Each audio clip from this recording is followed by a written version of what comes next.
Voilà, on va aller, si vous voulez bien, donc, dans un message intitulé « De la condamnation à la communion ». De la condamnation à la communion. Première épître de Jean, premier chapitre. Première épître de Jean, à la fin de votre Bible, première épître de Jean, premier chapitre, et nous allons lire quelques versets. À partir du verset 3, il est dit « Ce que nous avons vu et entendu, nous vous l'annonçons, à vous aussi, afin que vous aussi, vous soyez en communion, et notez le mot communion, afin que vous soyez en communion avec nous. Or, notre communion, notre koinonia en grec, communion, est avec le Père et avec son Fils Jésus-Christ. Et nous écrivons ces choses afin que notre joie soit parfaite.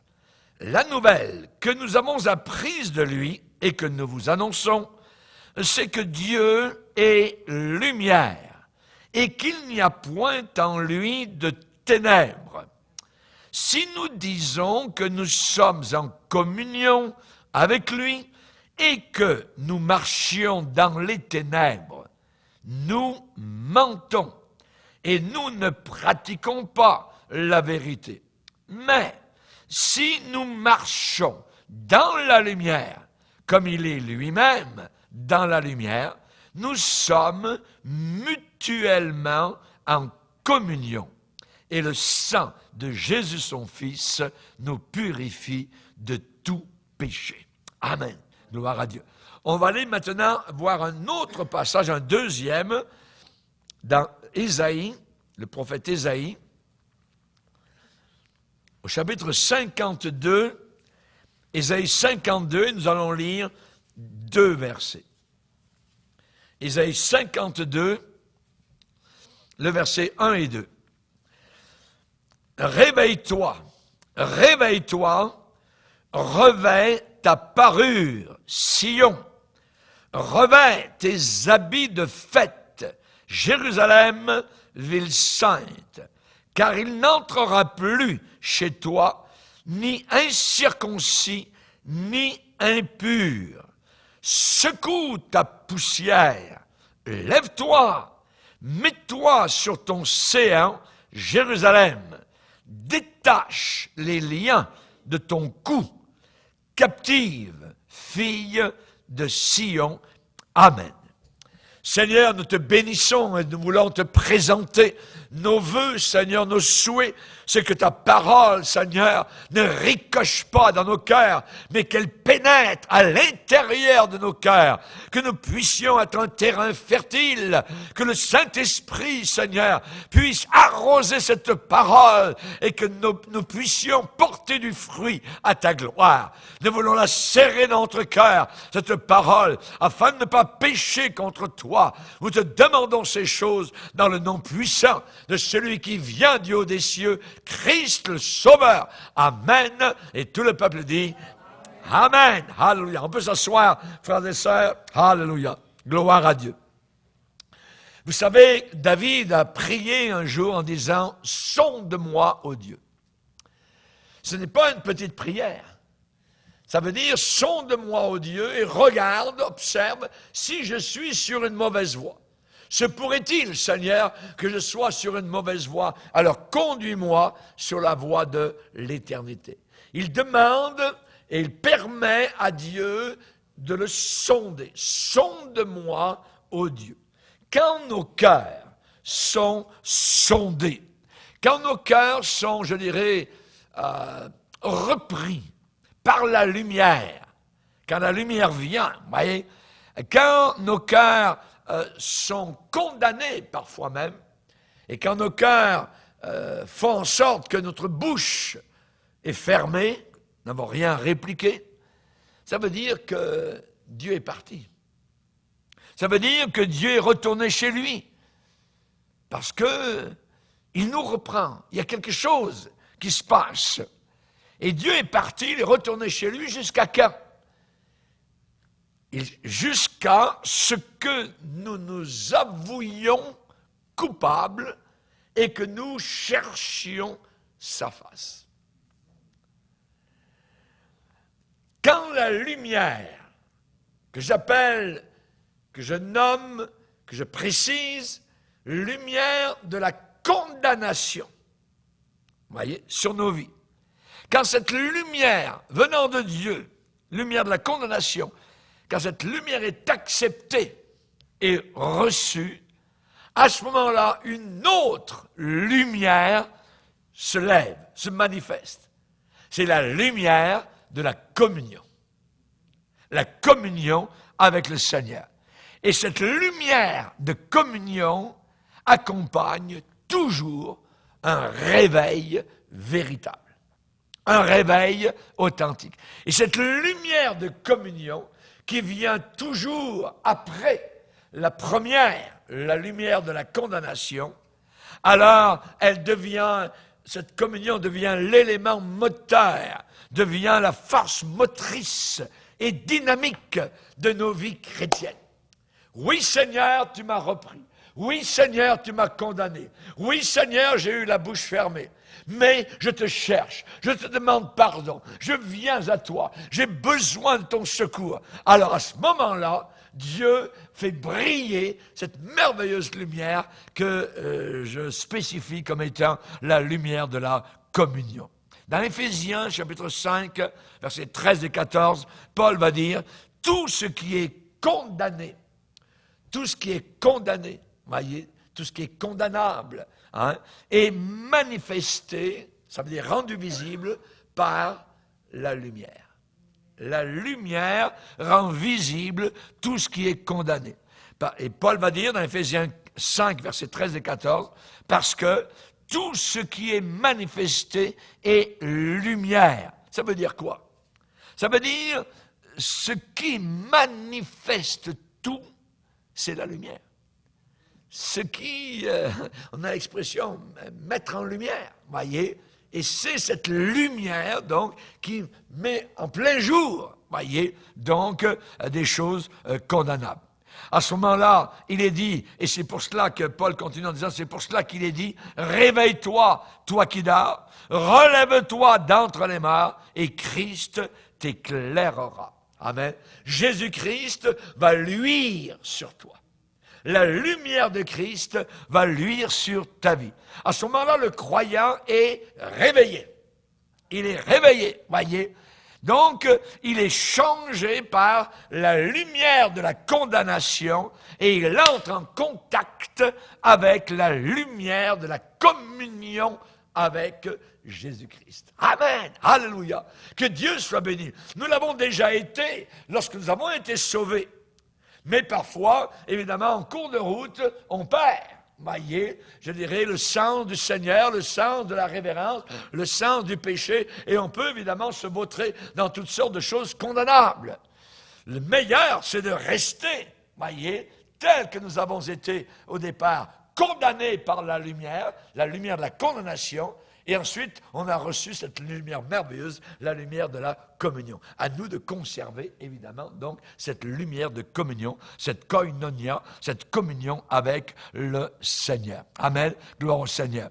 Et on sait particulièrement, donc, quand le croyant sommeille, quand il tombe dans un sommeil spirituel, comme Jonas au fond de son navire, voyez, même les païens lui ont demandé de se réveiller, voyez, et on voit particulièrement ici, il est dit dans Éphésiens 5, réveille-toi, toi qui dors, voyez, il ne faut pas que l'Église dorme actuellement à l'heure terrible dans laquelle nous sommes arrivés, mais que l'Église soit dans le réveil, soit réveillée, et si certains dorment, qu'ils soient réveillés, donc, par la puissance du Seigneur. Amen. Quand un chrétien n'est plus éclairé, voyez, eh bien, le Seigneur vient pourquoi? Il vient pour qu'il se réveille. Pour qu'il se réveille, voyez.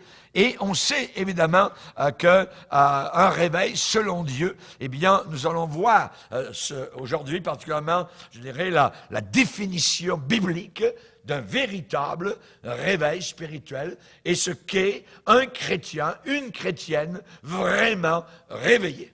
Voyez, réveillé et prêt, évidemment, donc, à faire le travail de Dieu pendant le temps qui lui reste ici-bas sur cette terre. À son époque, le prophète Ésaïe a proclamé un message de réveil. Ce message de réveil, nous l'avons lu dans Ésaïe 52, les 2 premiers versets. Réveille-toi, réveille-toi, revêt ta parure, revêt tes habits de fête, secoue ta poussière, lève-toi, détache les liens de ton cou. Tout cela. Nous allons voir tout cela donc ce soir. Parce que là, le Seigneur, son esprit, donc veut nous pousser à un réveil. Voyez, à être éveillé, à être réveillé. Et le véritable message de réveil authentique, eh bien, ne se berce pas dans des illusions, voyez, et ceux qui sont coupables ne sont pas caressés dans le bon sens du poil. Dieu vient les reprendre, Dieu vient condamner, donc, ce qui est condamnable, voyez. Avec Dieu, il n'y a pas de réveil au rabais. Il n'y a pas de réveil au rabais. Dieu n'organise pas du haut du ciel de grandes braderies spirituelles. Voyez, avec un petit escompte, voyez, avec, je dirais, la sainteté en solde, ou avec une diminution du prix à payer. Jamais, jamais. Voyez, Dieu ne solde jamais sa visite, voyez, et sa gloire. Dieu ne veut rien savoir d'une sainteté à rabais. D'une sainteté à rabais, d'une sainteté en réduction. Dans le prophète Ézéchiel, au chapitre 14, particulièrement, le Seigneur va ici nous parler donc de quelque chose d'intéressant. C'est que les anciens d'Israël sont venus au pied de l'homme de Dieu, sont venus au pied d'Ézéchiel, et ils voulaient savoir, connaître la volonté de Dieu, ce que Dieu, quelle était la pensée de Dieu sur l'époque, ainsi de suite. Donc, alors, regardez. Et Ézéchiel raconte son témoignage. Ézéchiel 14, 1, quelques-uns des anciens d'Israël vinrent auprès de moi et s'assirent devant moi. Et la parole de l'Éternel me fut adressée en ces mots. Ça veut dire, les anciens d'Israël viennent auprès d'Ézéchiel, ils n'ont pas encore vraiment parlé, ils savent qu'ils viennent pour avoir des conseils de la part du Seigneur, et tout de suite, l'Esprit de Dieu parle à Ézéchiel. Verset 3. La parole de l'Éternel me fut adressée en ces mots. Fils de l'homme, ces gens-là qui sont devant toi, ces gens-là portent leurs idoles dans leur cœur. Et ils attachent les regards sur ce qui les a fait tomber dans l'iniquité. Et Dieu de dire, me laisserai-je consulter par eux?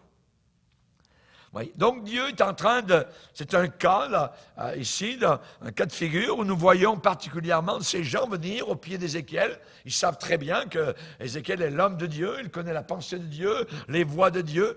Et avant même qu'il ne pose des questions, Dieu parle à l'homme de Dieu. Tu vois tous ces gens qui sont devant toi, ils sont assis devant toi, ils sont venus me consulter au travers de toi.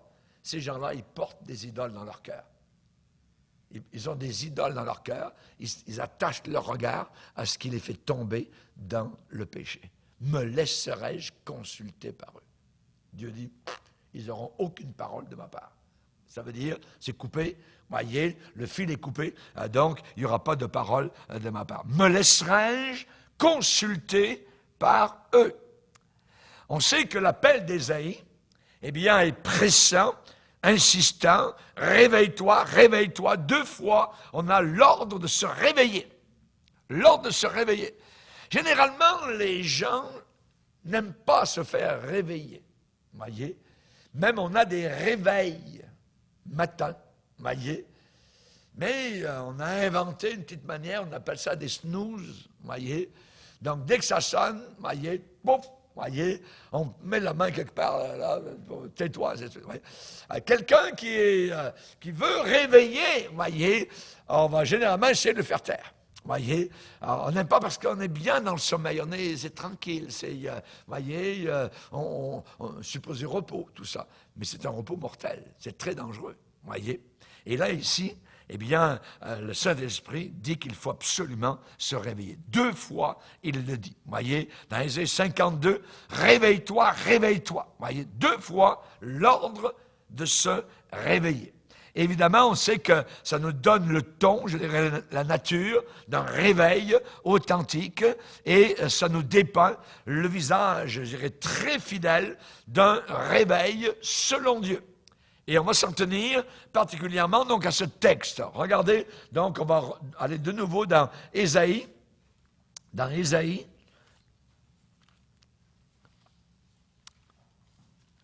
chapitre 52, où il est dit ici, verset 1er, « Réveille-toi, réveille-toi ». On le dit 2 fois, c'est très important. « Revêt ta parure, Sion ». Qu'est-ce que ça veut dire? Ça veut dire que dans un vrai réveil spirituel, la première chose qui arrive lorsqu'on est réveillé, c'est qu'on en finit avec la faiblesse spirituelle. On en finit avec la faiblesse spirituelle. Revêt ta parure. Voyez, la King James, la version King James déclare « Revêt-toi de ta force ». Revêt-toi de ta force. Voyez, quand on est réveillé, la faiblesse spirituelle, on n'en parle plus.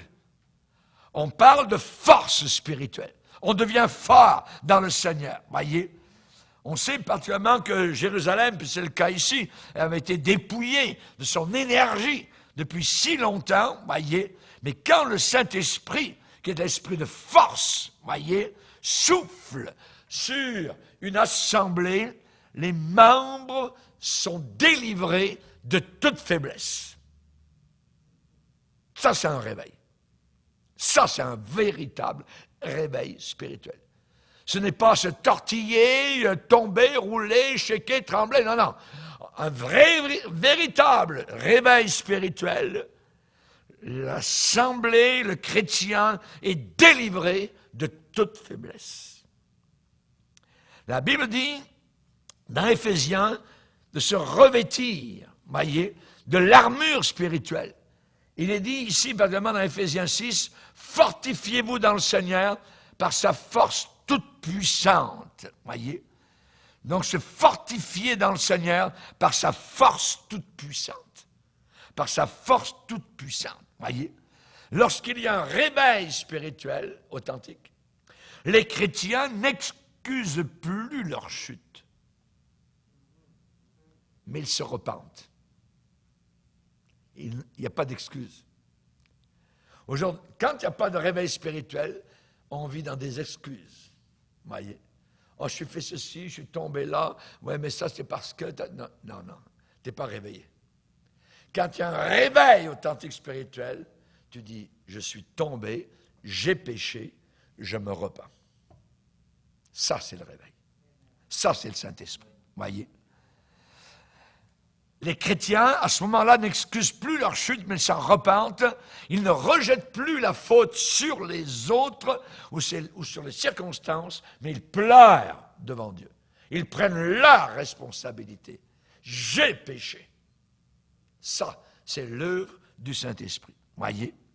Les cœurs sont purifiés par le feu de la sainteté de Dieu et ces chrétiens-là réveillés triomphent du péché, de la chair et de l'esprit de ce monde. Ils sont des triomphateurs. Ils sont plus que vainqueurs. Ils viennent d'être réveillés par le Saint-Esprit. Ils n'acceptent plus, je dirais, les demi-petites choses, les demi-victoires, mais à moitié défaites. Non, non, non, non, non, non. Ils se repentent devant le Seigneur. Ton Dieu ordonne que tu sois fort. C'est écrit dans la parole de Dieu. Ton Dieu ordonne, il donne l'ordre que tu sois fort. David va dire, Seigneur, tu me donnes la force du buffle. J'aime l'image. Amen. Nous, on a dans l'ouest du Canada, amen, les buffalo, hein, quand au toit du chemin, quand ils se mettent à courir en troupeau, parce que tu vas être un cadavre, voyez après. Hein. Et David va dire, Seigneur, tu me donnes la force du buffle. Nous avons besoin de cette force, amen, spirituelle, amen, gloire au Seigneur. Jésus a dit, vous recevrez de la force quand le Saint-Esprit viendra sur vous, et vous serez mes témoins. Alléluia. Gloire au Seigneur. Vous n'aurez aucune crainte, aucune peur. Vous allez commencer à parler. Un véritable réveil spirituel, on en finit avec faiblesse spirituelle. Alléluia. Revêt ta parure. Revêt-toi de ta force. Deuxième chose, regardez, il est dit, revêt ta parure, tes habits de fête. Quand il y a un véritable réveil spirituel, la nudité doit être couverte. La nudité doit être couverte. Souvent, dans la parole de Dieu, un déclin spirituel est imagé, symbolisé par la nudité. La nudité. Apocalypse, à Laodicée, tu ne sais pas que tu es nu. Je te conseille d'acheter de moi des vêtements blancs, afin que tu sois vêtu, revêtu, que la honte de ta nudité ne paraisse pas. Quand il y a un réveil authentique, spirituel, la nudité doit être couverte. Dans l'Apocalypse, chapitre 16, verset 15, heureuse, c'est une béatitude, il y en a 7 dans l'Apocalypse, en voici une, heureux celui qui veille et qui garde ses vêtements afin qu'il ne marche pas nu et qu'on ne voit pas sa honte. Et Jésus parle ici de son retour. Voyez, vous connaissez tous l'histoire du fils prodigue. Le fils prodigue, quand il est revenu avec ses haillons, voyez, qui sentait le porc, qui sentait la porcherie, qui sentait la drogue, qui sentait tout cela. Qu'est-ce que le père a dit aux serviteurs de la maison? Apportez vite la plus belle robe et l'en revêtez. La plus belle robe, amen. Quand on est sauvé, Dieu couvre cette nudité spirituelle. Nous sommes couverts, revêtus de la sainteté, de la justice de Christ. Alléluia. Gloire à Dieu. Amen. Gédéon, qui n'était absolument rien, qui a une vision du Seigneur. Le Seigneur vient vers lui et lui dit, « Hey, va y a un héros !» Tout ça. Voyez, héros, tout ça, hein, Madianites, tout ça, donc, avait vaincu les Israélites. Hein, les Israélites travaillaient fort, cultivaient les champs, et quand le temps de la moisson arrivait, qui envoyait arriver là-haut sur des gros chevaux, voyez, c'était les ennemis. Et ils venaient récolter ce que les autres avaient travaillé. C'est terrible. Et Gédéon était en train donc de travailler au fond d'une citerne pour se cacher des ennemis, tout ça. Et le Seigneur lui dit, « Hey, vaillant héros, je t'ai choisi. » Hein? Moi, tu m'as choisi. Tout ça. Et il y a une expression dans la Bible où il est dit, « L'Esprit de Dieu revêtit Gédéon. » L'Esprit de Dieu revêtit Gédéon. Dieu s'est revêtu, voyez, d'un homme. Cet homme est devenu le vêtement du Seigneur, d'une certaine manière, donc, pour accomplir des actes merveilleux, miraculeux, tout ça. Donc, vous connaissez l'histoire des 300, amen, qui avaient été sélectionnés à cause de leur vigilance, à cause de leur fidélité, donc, pour vaincre un camp de Madianites immense. Amen. Gloire au Seigneur. Donc, être revêtu. Aujourd'hui, les chrétiens peuvent venir dans l'église, se présenter dans l'église, vêtus de leur costume, beau costume du dimanche, de leur belle robe, dernier cri. Aujourd'hui, dans certaines églises, il y a des personnes qui ont des vêtements griffés. des marques de vêtements les plus prestigieuses, tout ça. Vous voyez, là, ils viennent montrer leurs vêtements, vous voyez. Mais qu'en est-il de leur âme sous les vêtements? Qu'en est-il de leur âme? Est-ce que cette âme est remplie du Saint-Esprit? Est-ce que ces gens-là marchent dans la sainteté, dans la justice, dans la vérité? Voyez, quand il y a réveil spirituel, le peuple de Dieu est de nouveau revêtu des vêtements du salut, couvert du manteau de la délivrance. Alléluia. Ça, c'est le véritable réveil. Un vêtement de louange au lieu d'un esprit abattu. Amen. Au lieu d'un esprit abattu. Dans l'Église de Dieu, on a, de façon générale, un vêtement de louange. Nous louons Dieu, nous glorifions Dieu, envers et contre tout. Voyez, nous bénissons notre Dieu. L'Église fidèle sent que les noces sont proches. Alléluia, gloire à Dieu, amen. Nous ressentons que les noces de l'agneau sont proches et cette Église fidèle s'y prépare. Rappelez-vous, les vierges sages préparaient leurs lampes et elles ont pris de l'huile dans des vases pour, lorsque les lampes diminueraient, elles puissent placer donc de l'huile. Dans l'Apocalypse, il dit, son épouse s'est préparée.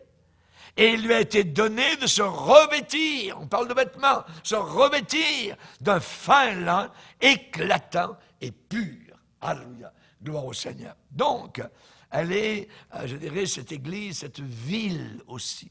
Voyez, quand on dit Montréal, on ne parle pas des bâtiments de Montréal, voyez. Quand on dit Kinshasa ou qu'on dit Moscou, on parle des gens qui habitent dans ces villes-là, voyez. Et quand, eh bien, on parle de la ville sainte, voyez, dans l'Apocalypse, ce sont les gens qui habitent cette ville-là, et il est dit que cette ville, elle s'était préparée comme une épouse qui s'est parée pour son époux. Ça veut dire que cette épouse-là, cette église-là, elle n'est pas débraillée, elle n'est pas dénudée, non. Elle ne se trouve pas en même temps dans le sanctuaire de Dieu et en même temps sur des plages indécentes. Voyez, cette église, elle ne se trouve pas en même temps dans l'assemblée de Dieu et en même temps plongée dans la luxure de ce monde, les convoitises de ce monde. Je ne veux pas, dit l'apôtre Paul, que vous soyez en communion avec les démons. Vous ne pouvez pas manger à la table des démons et en même temps manger à la table du Seigneur. Impossible. Impossible. Oui. Donc, elle est vêtue de pureté. Elle est vêtue de pureté. Nous allons voir quelques versets qui nous parlent de cela, pour vous aider à combattre le milieu impur dans lequel nous sommes. Alors, on va prendre un passage, un premier, dans Tite. Tite, chapitre 2. Vous savez, on fait dire n'importe quoi à la grâce. Il y a des gens qui disent, puisqu'on est sous la grâce, on peut pécher, tout ça, il n'y a pas de problème, on est sauvé, tout ça. Hein, oui, mais attends, regardez. La grâce de Dieu est une professeure, une enseignante. Qu'est-ce qu'elle nous enseigne? Verset 11, Tite, chapitre 2, verset 11. « Car la grâce de Dieu, source de salut pour tous les hommes, a été manifestée. » Elle nous enseigne. Qu'est-ce qu'elle nous enseigne? La grâce de Dieu. À renoncer, à dire non à l'impiété et aux convoitises mondaines et à vivre dans le siècle présent, selon la sagesse, la justice et la piété, en attendant la bienheureuse espérance, donc le retour du Seigneur. Donc, mais elle nous enseigne, premièrement, à renoncer à l'impiété, ce qui est impie, ce qui est sale, ce qui est impur, à renoncer aux convoitises mondaines. Et elle nous enseigne à vivre, maintenant, dans le siècle actuel, voyez, selon la sagesse, la justice et la piété. Amen. Ça, c'est la grâce de Dieu qui nous enseigne cela. On va aller prendre maintenant d'autres passages. On va aller dans, un peu plus loin à droite de votre Bible, dans 1 Pierre chapitre 4. 1 Pierre chapitre 4. 1 Pierre chapitre 4, le verset 1er. Ainsi donc, Christ, ayant souffert dans la chair, vous aussi, armez-vous, donc prenez vos armes citoyens, armez-vous de la même pensée. Donc la pensée de souffrir. Car celui qui a souffert dans la chair en a fini avec le péché, afin de vivre, non plus selon les convoitises des hommes, mais selon la volonté de Dieu, pendant le temps qui lui reste à vivre dans la chair. Il ne reste pas beaucoup de temps. Verset 3, c'est assez, enough is enough, c'est assez, en effet, d'avoir, dans le temps passé, accompli la volonté des païens, en marchant dans, donc c'est ça, auparavant on marchait dans la dissolution, dans les convoitises, dans l'ivrognerie, dans les excès du manger et du boire, et les idolâtries criminelles. Aussi trouve-t-il étrange, les païens trouvent étrange, c'est bizarre, hein? Ils trouvent étrange que vous ne vous précipitiez pas avec eux dans le même débordement de débauche, et ils vous calomnient.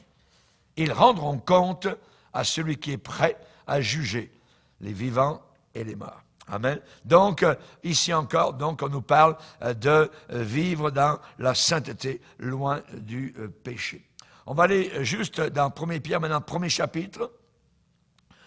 Premier chapitre, au verset 13, dans le même épître, au verset 13, il est dit ici, « C'est pourquoi saignez les reins de votre entendement, de vos pensées, soyez sobres, et ayez une entière espérance dans la grâce qui vous sera apportée lorsque Jésus-Christ apparaîtra. Comme des enfants obéissants, ne vous conformez pas aux convoitises que vous aviez autrefois, quand vous étiez dans l'ignorance. Mais puisque celui qui vous a appelé est saint, vous aussi soyez saints dans toute votre conduite. Selon qu'il est écrit, vous serez saints, car je suis saint. Amen. Donc là encore, ce sont des incitations à nous tenir loin du péché, loin du mal, loin de l'impureté. Paul va dire dans l'épître aux Romains que le péché ne règne pas dans vos corps mortels. N'obéissez pas à ces convoitises. N'obéissez pas à ces convoitises. Et dans Romains 12, ne vous conformez pas, ça veut dire soyez des non-conformistes, ne vous conformez pas au siècle actuel, mais soyez transformés par le renouvellement de l'intelligence. Amen. Donc cette Église particulière, qui en a fini avec la faiblesse spirituelle, cette Église dont la nudité a été recouverte, cette Église-là est prête pour l'enlèvement, le départ instantané. Amen. Ensuite, qu'est-ce qu'il est dit dans Ésaïe 52, verset 1? Revêt tes habits de fête. Revêt tes habits de fête. Voyez? Évidemment, ce ne sont pas des habits d'enterrement. Aujourd'hui, les gens vont aux enterrements, mais ils ont des habits de fête. Voyez? Auparavant, quand on allait à des enterrements, il y avait, je dirais, généralement un costume sombre, noir, de circonstance. Et lorsqu'on allait, évidemment, à une fête, à un mariage, quoi que ce soit, eh bien, c'était des habits plutôt éclatants, voyez, différents. Hein? Donc, différent de la tristesse, évidemment. Donc, littéralement, le texte dit, revêt tes habits, les habits de ta splendeur. Revêt les habits de ta splendeur, tes habits de fête, voyez. Comment est notre monde autour de nous? L'aspect du monde, c'est la laideur. C'est très triste, mais ce que nous voyons autour de nous, c'est très laid. Voyez, ça, c'est le véritable aspect du monde aux yeux du Seigneur. Mais chez Dieu et en Dieu, tout est splendeur, tout est magnificence. Alléluia, gloire à Dieu. Et l'Église qui vit proche de lui est imprégnée de sa joie et de son éclat divin. Alléluia. Dans son palais, tout s'écrit glory, gloire, amen, dans son palais. C'est ce que la Bible dit au psaume 29 et au verset 9. Alors évidemment, on sait que pour nous, c'est lui, le Seigneur lui-même, qui est notre source de joie. C'est lui la source de notre allégresse, raison pour laquelle nous aimons prier, nous aimons chanter, nous aimons ensemble louer le Seigneur. Alléluia. Nous aimons lire tous les jours la parole de Dieu. Nous aimons aller aux assemblées. Je suis dans la joie quand on me dit « Allons à la maison du Seigneur. » Alléluia. Donc, évidemment, remets tes habits de fête. Gloire à Dieu. C'est David qui dit « Seigneur, tu mets dans mon cœur plus de joie que eux, les païens, en ont, quand abondent leur froment et leur mou. » Ça veut dire, évidemment, donc leur argent, leur bien matériel, tout ça. Tu mets dans mon cœur plus de joie. C'est nous, les chrétiens véritables, réveillés, qui avons le plus de joie dans nos cœurs. Nous avons plus de joie que tous les païens. Amen. Et cette joie, elle est merveilleuse. Elle est là le matin, elle est là durant la nuit, elle est là, je dirais, dans la journée. Nous sommes dans la joie, nous sommes sauvés, on a un sauveur. Quand est-ce que je pourrais lire la parole de Dieu? Pasteur, c'est quand la prochaine réunion? Quand on est rempli, quand on est réveillé, alors on vient, on a hâte d'aller, évidemment, entendre la parole de Dieu et chanter ensemble les louanges du Seigneur. Tu mets dans mon cœur plus de joie qu'ils n'en ont, que eux les païens n'en ont, quand abondent leur froment et leur mou. La joie du Seigneur sera votre force. Amen. Quelqu'un qui est joyeux, amen, c'est quelqu'un qui est fort, amen. C'est difficile d'aller contre quelqu'un, évidemment, donc, qui a la joie du Seigneur, amen. Même lorsqu'on a mis les premiers disciples en prison, eh bien, ils étaient remplis de joie, amen. Pourquoi? Parce qu'ils se sont trouvés dignes de souffrir pour le nom de Jésus. Ils étaient remplis de joie, amen. C'est ce que la Bible nous dit dans les Actes des Apôtres, alléluia. Et on va lire un passage où Jésus parle de la joie du Seigneur qui est en nous. C'est sa joie à lui. Amen. Jean chapitre 15. Jean chapitre 15, verset 9. Jean chapitre 15, verset 9. Comme le Père m'a aimé, je vous ai aussi aimé. Demeurez, restez là, bougez pas. Demeurez dans mon amour. Si vous gardez mes commandements, vous demeurerez dans mon amour, de même que j'ai gardé les commandements de mon Père, et que je demeure dans son amour. Le verset 11. Je vous ai dit ces choses afin que ma joie, donc c'est la joie de qui? La joie de Jésus, la joie qui vient de lui, du Seigneur, afin que ma joie soit en vous, et que votre joie soit parfaite. Alléluia, gloire à Dieu. La joie que nous avons, c'est la joie de Jésus qui est en nous, et cette joie est totale, elle est parfaite, malgré les déboires, les difficultés, les persécutions, le manque de ceci, le manque de cela. Rien ne pourra nous séparer de l'amour de Dieu manifesté en Jésus-Christ, notre Sauveur. Alléluia, gloire à Jésus, gloire. Nous goûtons déjà un peu la joie céleste, mais elle est déjà dans notre cœur, je dirais, déposée par le Seigneur. Amen. Et l'Église peut s'écrier quoi? Eh bien, que ta volonté soit faite. Mais pas F-A-I-T-E. Qu'elle soit F-E, accent circonflexe, T-E. Amen. Que ta volonté soit faite. Sur terre. Amen. Une fête sur terre comme une fête dans le ciel. Alléluia. Gloire à Dieu. Amen. Je suis en train de tordre la parole de Dieu. Amen. Mais vous me comprenez, évidemment. Amen. Gloire à Dieu. Mais c'est approuvé parce qu'un peu plus loin dans la parole de Dieu, il dit, célébrons donc la fête.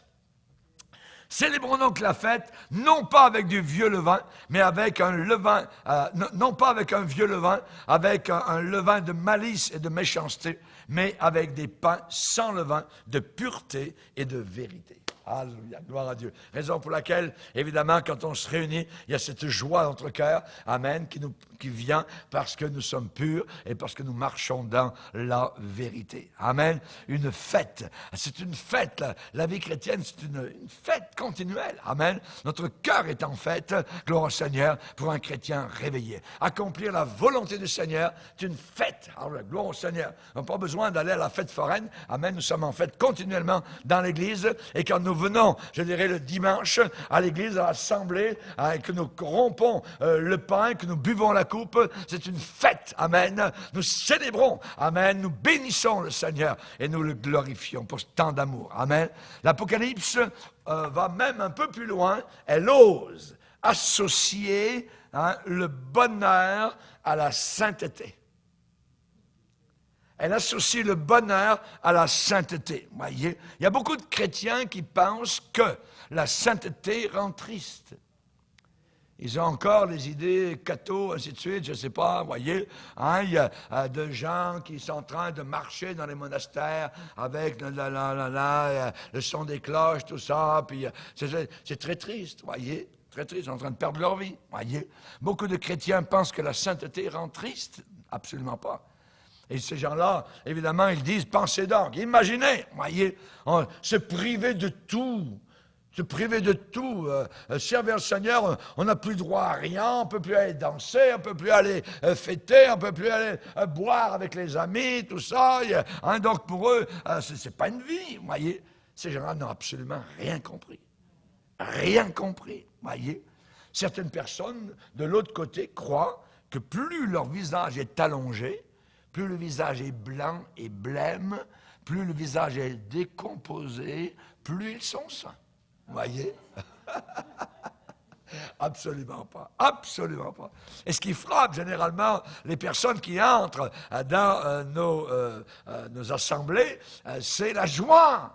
Parce qu'ils s'attendent à quelque chose un peu comme l'Église catholique, tout ça, où on marche sur le bout des pieds, tout ça, puis on s'en va faire une génuflexion devant un petit lampion, devant une statue, tout ça. On entendrait presque, je dirais, les chauves-souris à se balader dans ces lieux-là, vous voyez. Et quand ils arrivent dans nos assemblées, que ça chante, les gens se saluent, il y a de la joie, il y a des sourires, tout ça. Évidemment, ils sont bouleversés par, évidemment, cette chose qu'ils ne s'attendaient pas. Alors, merci Seigneur pour la réalité. Mais je répète que l'Apocalypse ose associer le bonheur à la sainteté. On va le lire dans Apocalypse 20.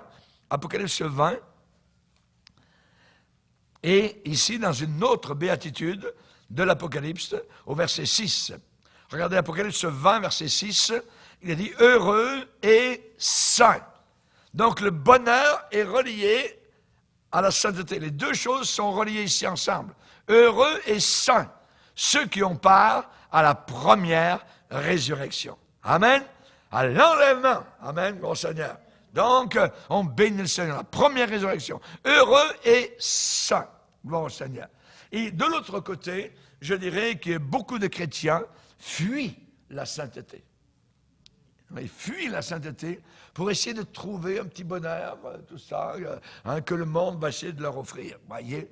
Et ils vont dire, oh, je suis libéré, donc je peux aller faire un petit tour dans le monde, je suis sous la grâce de Dieu, tout ça, je suis sauvé, toujours sauvé, donc il n'y a pas de problème. Faites très attention à cela, voyez. Là, ces gens-là parlent de quelle sorte de libération? De quelle sorte de libération?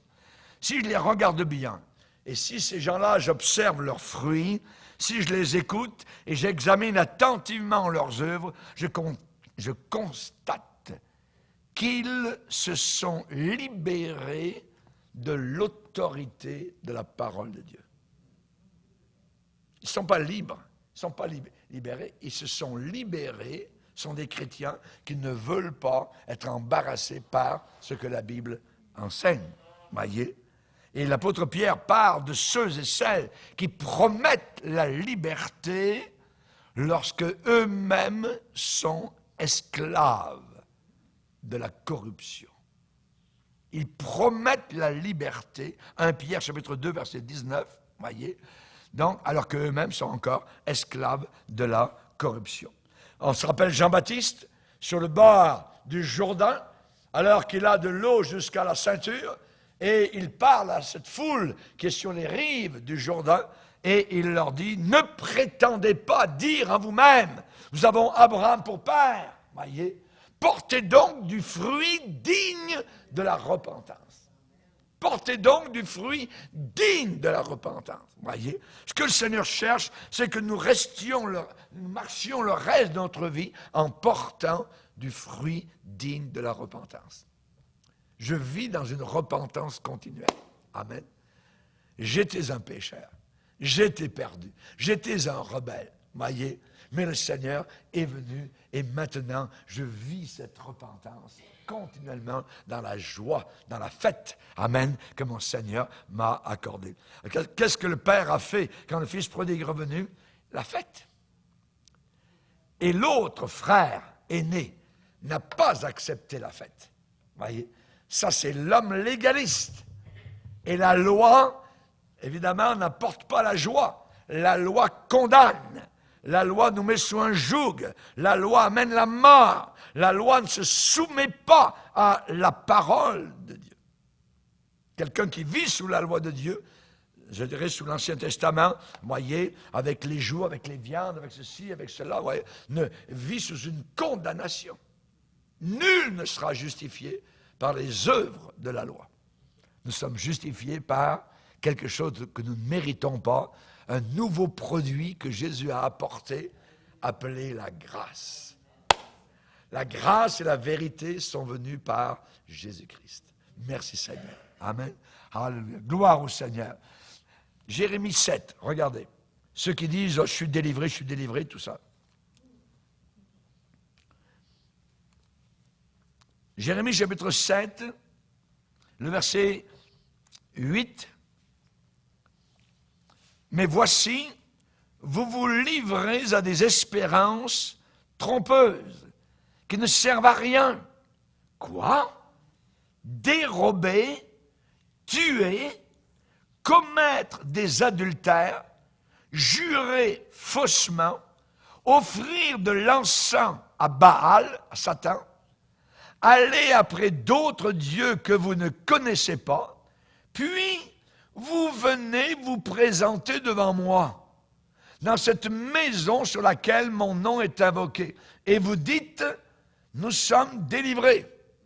Libérés, il m'a libéré. Oh ouais, attends. Oui, peut-être. Mais quelle sorte de fruit tu portes? Quelle sorte de fruit? Et vous dites, nous sommes délivrés. Et c'est afin de commettre toutes ces abominations. Est-elle à vos yeux une caverne de voleurs? Cette maison sur laquelle mon nom est invoqué? Je le vois moi-même, dit l'Éternel. Donc on voit évidemment qu'aujourd'hui, le monde est en eux et sur eux, et ces gens-là sont en train de couler. Ils sont en train de faire naufrage par rapport au véritable évangile. Le navire a pris de l'eau, leur navire a pris du gîte, et c'est la raison pour laquelle nous avons l'exhortation dans le Nouveau Testament de nous attacher aux choses que nous avons entendues. Choses merveilleuses, choses glorieuses, choses de Dieu, choses qui n'étaient pas montées au cœur de l'âme, mais que Dieu a révélées à nos cœurs par son Saint-Esprit. Il faut s'attacher à ces choses-là, de peur que, voilà le danger, que nous soyons emportés loin de ces choses-là. Et actuellement, beaucoup le seront à la fin des temps. Vous voyez, nous avons besoin de marcher dans la crainte de Dieu. Amen. Gloire au Seigneur. Donc, on voit un véritable réveil. On en finit avec la faiblesse spirituelle. La nudité doit être couverte. La joie et la splendeur, se revêtir de la joie du Seigneur, revêt tes habits de fête. Et il faut absolument aussi se séparer du mal et de ceux qui pratiquent le mal. On ne peut pas plaire à Dieu sans se séparer du mal et sans se séparer de ceux qui pratiquent le mal. L'esprit de réveil impose cela.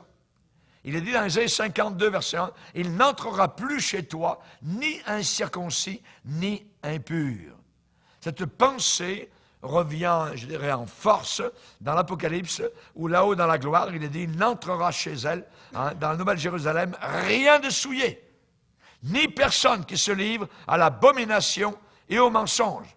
Il n'entrera que ceux qui sont écrits dans le livre de vie de l'agneau. Amen. Que l'Église soit dans le monde. On ne peut pas être ailleurs. Voyez, on est dans le monde. Voyez, c'est notre mission de briller au milieu de ce monde. Mais on ne participe pas à l'esprit donc de ce monde. Mais que le monde soit à l'intérieur de l'Église. Non, on ne peut pas accepter ça. Sinon, c'est le naufrage des chrétiens. C'est le naufrage des chrétiens. Et aujourd'hui, des milliers sont en train de faire naufrage. Parce que le monde est entré à l'intérieur. Quand le bateau est sur l'eau, ça va. Mais quand l'eau est dans le bateau, ça va pas bien. Donc, il faut se séparer du mal et se séparer donc de ceux qui pratiquent le mal. Dieu, sur ce sujet-là, est intolérant. Vous dites, montrez-moi-le, pasteur, que Dieu est intolérant. Ah oui? Nous avons un devoir, nous avons une tâche, voyez, que le Seigneur nous a demandé absolument. Sortez du milieu d'eux. Voyez, séparez-vous, dit le Seigneur. Séparez-vous. Ne touchez pas ce qui est impur, dit le Seigneur. On a 3 verbes d'action. Et ce n'est pas Dieu qui les fera à notre place. C'est nous. Sortez du milieu d'eux. Je suis au milieu du monde, je pars au travail, je vais, je viens, mais le monde n'est pas dans mon cœur. Voyez, je n'en veux pas de l'esprit du monde. Voyez, j'en ai fini avec les plaisirs du monde. Sortez du milieu d'eux. Le jour de la Pentecôte, l'apôtre Pierre a prêché à la foule en disant « Sauvez-vous de cette génération perverse et corrompue. » Voyez, donc, il faut sortir, se séparer, ne touchez pas. Et je vous accueillerai. C'est merveilleux d'être accueilli par le grand Dieu éternel. Le Dieu de gloire, le Dieu des merveilles, amen, être accueilli par lui. Le Seigneur n'a pas l'habitude de recevoir des leçons de son peuple. Oh, jamais, jamais. C'est lui qui fixe les règles de la partie qui se joue sur terre entre le monde et l'Église, entre Satan et Dieu. C'est lui qui nous dit comment agir, comment vaincre, quoi faire, comment résister. Amen. La Bible dit, vis-à-vis de Dieu, dans Ésaïe 40, qui l'a éclairé de ses conseils. Seigneur, s'il te plaît, j'aurais une petite proposition, tout ça. J'aimerais te signaler simplement pour éclaircir tes pensées. Ah, ben, mon œil. Jamais. Qui l'a éclairé de ses conseils? Personne. Personne. Voyez. Romains 11. Qui a été son conseiller? Qui a été le conseiller de Dieu?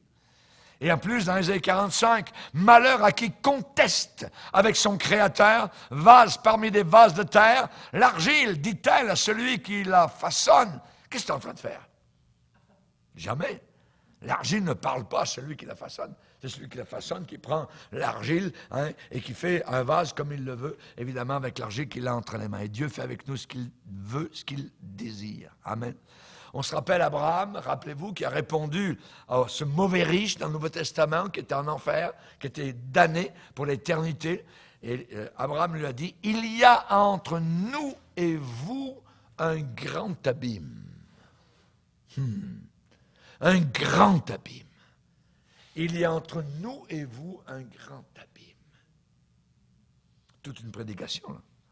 Cet abîme de séparation dans l'au-delà, c'est le prolongement logique d'un grand gouffre, d'un grand abîme sur terre, qui déjà sur terre est fermement établi entre quoi? Entre l'iniquité et la sainteté, entre les impies et les fidèles, entre la lumière et les ténèbres, entre les boucs et les brebis, entre l'ivraie et le blé, entre le monde et l'Église du Dieu vivant et vrai. Un abîme nous sépare de ces gens-là. Amen. Et parmi les damnés de l'enfer, hélas, 3 fois hélas, il y aura des supposés chrétiens qui auront, je dirais, exceller dans l'art de faire des amalgames, de mélanger l'iniquité et la sainteté. Des gens qui savaient cuisiner dans leur soupe, hein, la lumière et les ténèbres, hein, l'ivraie et le blé, le monde et l'Église ensemble, et ainsi de suite. Au beau milieu des pleurs et des grincements de dents, ces personnes vont rappeler, je dirais, leurs prophéties, leurs miracles, leur capacité de chasser les démons, ainsi de suite, voyez. Je ne vous ai jamais connu, va dire le Seigneur, ouvrier d'iniquité, travailleur de péché, d'injustice. Ces mauvais ouvriers d'iniquité auront confondu les dons avec le fruit. Dieu cherche le fruit dans nos vies. Et il y a des gens qui utilisent les dons de Dieu, mais à l'arrière, derrière le rideau, eh bien, ils sont iniques. Ce sont des pervers. Les dons de Dieu, pour chasser les démons, pour prophétiser, ainsi de suite, ne peuvent pas être mélangés avec, je dirais, du péché ou quoi que ce soit. C'est impossible. On ne peut pas faire ça. C'est à peu près comme si vous mettiez des guirlandes de Noël sur un buisson d'épines en pensant que le buisson d'épines va devenir un sapin. Ce buisson ne deviendra pas subitement un sapin. Jamais. Parce qu'on a placé, donc, on a mis des guirlandes, on a mis toutes sortes de belles choses, de dons spirituels. Et nos dons, ce que Dieu nous a donné, nos dons, nos succès, nos réussites, ne nous garantissent pas le salut. Le salut, c'est le sang de Jésus. Ce n'est pas nos dons. Ce n'est pas si je chasse des démons. Ce n'est pas si là-bas il y a une apparition, quoi que ce soit, ou un miracle, quelqu'un de malade. Ça. Il y a des miracles mensongers, il y a des magiciens, il y a des faux prophètes, il y a toutes sortes de monde qui vont s'immiscer à l'intérieur de l'Église pour faire croire qu'ils sont des ouvriers de Dieu, mais ils sont déguisés en ministres de Satan. Ce sont des ouvriers du diable qui sont déguisés, donc, pour faire croire qu'ils sont des chrétiens ou des pasteurs, ainsi de suite. C'est très dangereux. Très dangereux, voyez. Donc, je répète, nos dons, nos succès, nos réussites spirituelles, je dirais, ne nous garantissent pas le salut. Quand un homme, une personne minimise son état de péché en se cachant derrière les dons que Dieu a pu lui accorder ou les capacités spirituelles, il est déjà déchu de la grâce. Je répète, quand quelqu'un minimise son état de péché, ça veut dire, oh, c'est pas grand-chose. Ça, c'est... En se cachant derrière ses dons, regardez mes dons, regardez tous les gens qui ont été guéris, regardez ceci, regardez cela, tout ça. Oui, mais l'autre jour, il est allé coucher avec la bonne femme, tout ça, qui n'est pas son épouse, puis il en a une autre là-bas, puis là, ainsi de suite, puis il y a toutes sortes de choses qui peuvent se passer. Et puis, il y a quand même des miracles. Hey! Et je répète, quand un homme minimise son état de péché en se cachant derrière ses dons et sa capacité spirituelle, il est déjà déchu de la grâce. La Bible dit rechercher la sanctification sans laquelle personne ne verra le Seigneur. Sans laquelle personne ne verra le Seigneur. Et dans Hébreu, il est dit, c'est pourquoi, recevant un royaume inébranlable, montrons notre reconnaissance en rendant à Dieu un culte qui lui soit agréable, avec piété, avec crainte, car notre Dieu est aussi un feu dévorant. Donc, que le Seigneur nous aide. On va s'arrêter là pour ce soir. La semaine prochaine, on va continuer. Amen. Parce que c'est très intéressant, parce que là, on est en train, avec la charrue, amen, de l'enseignement, eh bien, de passer de la condamnation à la communion. Amen. C'est ce que nous voulons. Seigneur, c'est quelque chose dans ma vie qui doit être condamné. Condamne-le. Montre-moi le son de moi, Seigneur. Et je ne veux pas, je dirais, prendre cette chose à la légère. Je veux prendre très au sérieux ce que ta parole me demande. Je veux m'appliquer donc à te suivre et à te servir. Bientôt, amen, soudainement, Jésus va nous prendre auprès de lui dans le ciel et nous a dit de l'attendre jusqu'au jour de son appel. Nous avons la victoire. Nous vivrons avec Jésus dans le ciel. À toi seul la gloire. Oh, viens soudainement. Emmanuel. Amen. Amen. On va se lever ensemble. On va bénir notre Dieu. Merci Seigneur.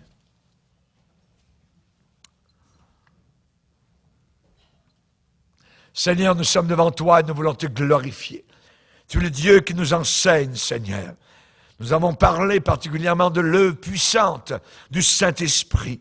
Nous voulons, Seigneur Jésus, prendre très au sérieux ce que tu nous as dit. Nous ne voulons pas être pesés dans ta balance et être trouvés légers. Mais nous voulons, Seigneur Jésus, te servir en sortant de ce monde, en sortant de l'esprit de ce monde. Nous ne voulons pas être à la table des démons, Seigneur, et à ta table. Nous voulons, Seigneur Jésus, sortir. Nous voulons nous sanctifier. Nous voulons, Seigneur Jésus, être accueillis par toi, avoir ta communion, Seigneur, ce rayon de lumière qui vient, Seigneur, nous réchauffer. Nous ne voulons pas faire partie de cette église laodicéenne, Seigneur, qui se meurt loin de toi, qui sera vomi de ta bouche. Oh mon Dieu, nous ne voulons pas être tièdes, mais nous voulons être bouillants pour toi. Dans le nom de Jésus, amen. Et tout le peuple dit, amen. Gloire à Dieu. Que de ça béni, on va louer le Seigneur.